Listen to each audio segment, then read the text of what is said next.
ஐந்து கரத்தோனை போற்றி, ஆணை முகத்தானை போற்றி, மூஷிக வாகனனை போற்றி, மூலப்பரம்பொருளை போற்றி, சித்தி புத்தி விநாயக பெருமானை போற்றி.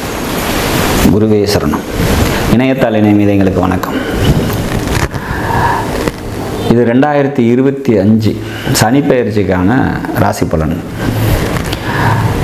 2025 மார்ச் மாதம் 29ஆம் தேதி சுமாராக நைட்டு ஒரு 9:40 சனி பகவான் திருக்கணித பஞ்சாங்கப்படி கும்பராசிலேருந்து பயிற்சி ஆகி மீனராசிக்கு போகிறார்.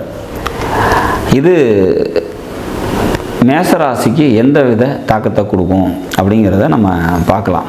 பொதுவாகவே சனி அப்படின்னாலே அது ஒரு பாவ கிரகம், 7.5 சனி, அர்த்தாஷ்டம சனி, அஷ்டம சனி அப்படின்னு சொல்லி எல்லாருக்குமே ஒரு பயம் அப்படிங்கிறது சனி மேலே உண்டு.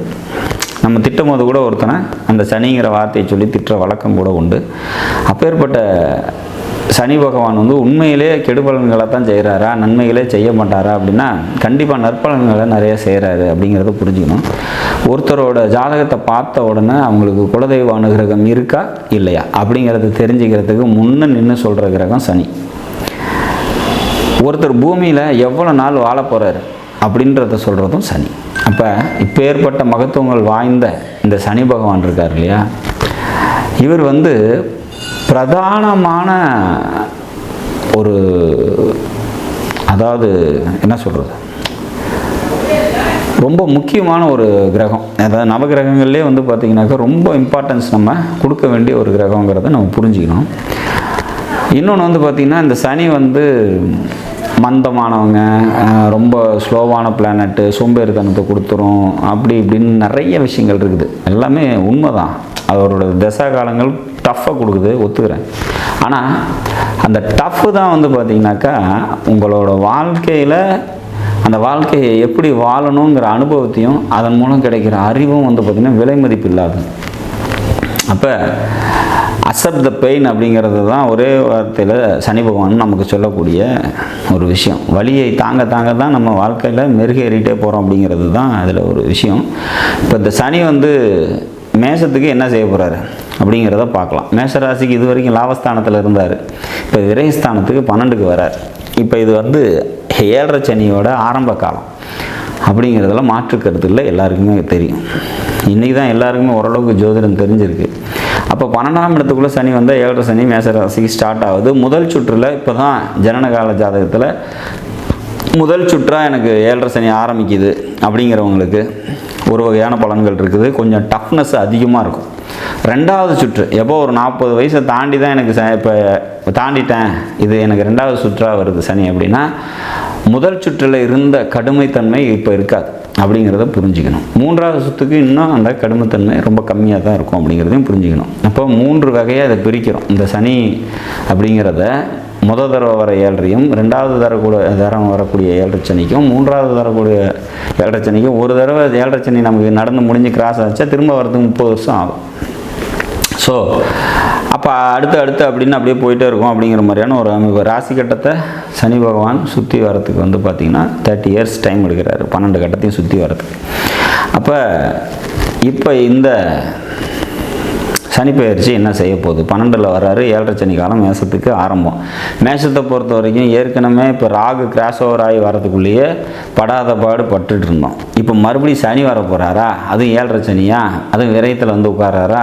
அப்போ அதாகிடும் இதாகிடும் பிரச்சனையாகுமா, நிறையா மன அழுத்தத்தை கொடுப்பாரா, அப்போ மனக்கசப்புகள் தருவாரா, தொழில் முடங்குமா, கடன் வருமா அப்படின்னா இது பொது பலன். இது எல்லாருக்குமே 7.5 சனி காலங்களில் தொழில் முடக்கம், பொருளாதார கஷ்டம், உறவுகள்கிட்ட மனக்கசப்பு அப்படிங்கிற மாதிரியான சூழ்நிலைகள்லாம் 7.5ல் எல்லா ராசிக்குமே நடக்கும்.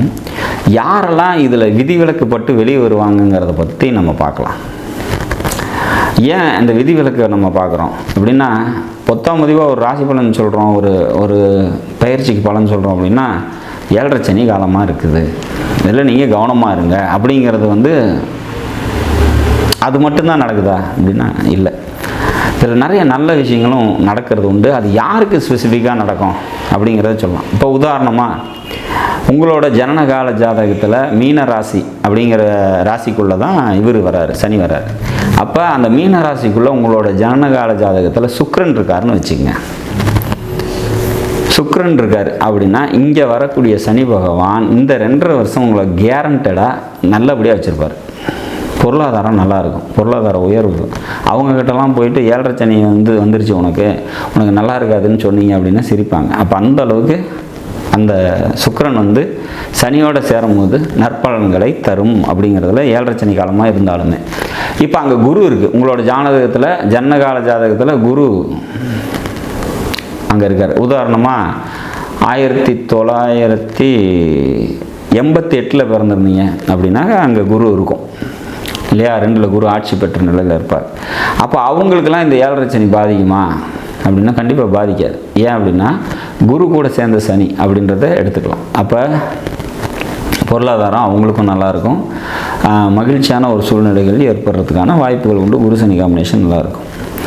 அப்போ இந்த மாதிரி அந்த மீன ராசிக்குள்ளே என்ன கட்டம் இருக்குது, என்ன கிரகம் இருக்குது அப்படிங்கிறத பொறுத்து தான் நற்பலன்களும் தீய பலன்களும் தரப்போகுது இந்த சனி பகவான் அப்படிங்கிறத நம்ம உறுதியாக எடுத்துக்கணும். அங்கே இந்த லக்னத்துக்கு ஆகாத கிரகங்கள் இருக்குதுன்னு வச்சுக்கலாம்.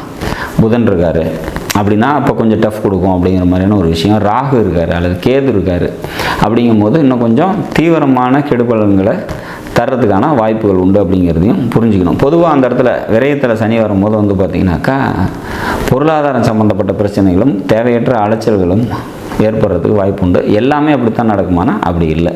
சனி இருக்கக்கூடிய மீன ராசி அப்படிங்கிறது உங்களோட ராசிக்கு 12ஆம் இடமாக இருந்தாலும் குடும்பத்துக்கு தேவையான எல்லா நன்மைகளையும் உங்களால் செய்ய முடியும். உங்களோட உழைப்பின் மூலயமா உங்களோட குடும்பம் கண்டிப்பாக லாபம் அடையும் அப்படிங்கிறதுல மாற்று கருத்தே இருக்க முடியாது. அதே மாதிரி யாருக்கும் வாக்கு கொடுக்காதீங்க. கொடுத்த வாக்கை காப்பாற்றுறது அப்படிங்கிறது கொஞ்சம் சிரமம் இந்த காலகட்டத்தில் 12ல் சனி இருக்கும் போது. ஸோ அதனால் பார்த்திங்கன்னா அது அந்த விஷயத்தில் கொஞ்சம் கூடுதல் கவனத்தோடு இருந்துக்கணும் அப்படிங்கிற மாதிரியான விஷயம். தாய் வழி சொந்தங்கள் இருக்காங்க இல்லையா, அவங்கக்கிட்டலாம் பார்த்திங்கன்னா கொஞ்சம் டிஸ்டன்ஸ் மெயின்டைன் பண்ணிக்கிறது பெட்டர். ஏன்னா அவங்கக்கிட்ட கசப்புணர்ச்சிகள் ஏற்படும். அப்போ கடன் இருக்குது அப்படின்னா அதையும் கொஞ்சம் கவனத்தோடு ஹேண்டில் பண்ணி அதை நம்ம சீராக மெயின்டைன் பண்ணிக்கணும். தந்தையாரோட உடல் நிலையத்தில் கொஞ்சம் கவனமாக இருந்துக்கணும் அப்படிங்கிற மாதிரியான ஒரு அமைப்பு. இவ்வளோ தான் இந்த 12ஆம் இடத்துல இருக்கக்கூடிய சனியோட பாதிப்புகள் அப்படின்னு வரும். அதுலேயுமே பார்த்திங்கன்னா இங்கே சுபகிரகங்கள் இருக்கும்போது, சுக்கிரன் இருக்கும்போது அல்லது குரு இருக்கும்போது பார்த்திங்கன்னா அந்த பாதிப்புகள் இன்னும் குறையும் அப்படிங்கிற மாதிரியான ஒரு அமைப்பு. தீய பலனுக்கு பதிலாக கண்டிப்பாக நற்பலன்கள் இந்த மாதிரி இந்த மீனராசிக்குள்ளே உங்களோட லக்னத்துக்கு சுபகிரகங்கள் இருக்கும்போது சிறப்பாக நடக்கும் அப்படிங்கிறதுல மாற்று கருத்து இல்லை. ஸோ ஒரு பயிற்சி அப்படிங்கிறது 7.5 சனியாக வருது அல்லது அஷ்டம சனி, அர்த்தாஷ்டம சனி, எந்த மாதிரி இருந்தாலுமே எந்த ராசிக்குள்ளே அந்த கிரகம் ட்ராவல் ஆகுதோ அந்த ராசியில் உங்களோட ஜனனகால ஜாதகத்தில் என்ன கிரகம் இருக்குதோ அதை பொறுத்து தான் அதோட விளைவு அமையும் அப்படிங்கிறது புரிஞ்சுக்கணும். மோரோவர் என்ன தான் செய்யும் இந்த மேச ராசிக்கு அப்படின்னா அஷ்டம சனி காலம்தான். அப்போ அங்கே 12ல் சனி வரும்போது அலைச்சல் விரயங்கள்லாம் ஏற்படும். நான் சொன்ன விதங்களில் கூடுதல் கவனத்தோடு இருந்துக்கும் போது சிறப்பாக நம்ம இதை ஹேண்டில் பண்ணலாம். ஊர் எல்லையில் இருக்கக்கூடிய காவல் தெய்வ வழிபாடு தொடர்ந்து செஞ்சுட்டு வாங்க. உங்களால் முடிஞ்ச உதவியை உடல் ஊனமுற்றவங்களுக்கு செஞ்சுட்டு வாங்க. அப்படி செஞ்சுட்டு வரும்போது கண்டிப்பாக இந்த சனி பகவானோட அனுகிரகமும் ஆசீர்வாதமும் உங்களுக்கு நிச்சயமாக கிடைக்கப்பெற்று நல்லபடியாக இந்த காலத்தை நீங்கள் கடந்து வர முடியும் அப்படிங்கிறத நம்ம உறுதியாக சொல்கிறோம். நாடும் நாட்டு மக்களும் நலமுடன் வாழ நவகிரகங்களை வேண்டி அமைகிறேன். நன்றி, வணக்கம்.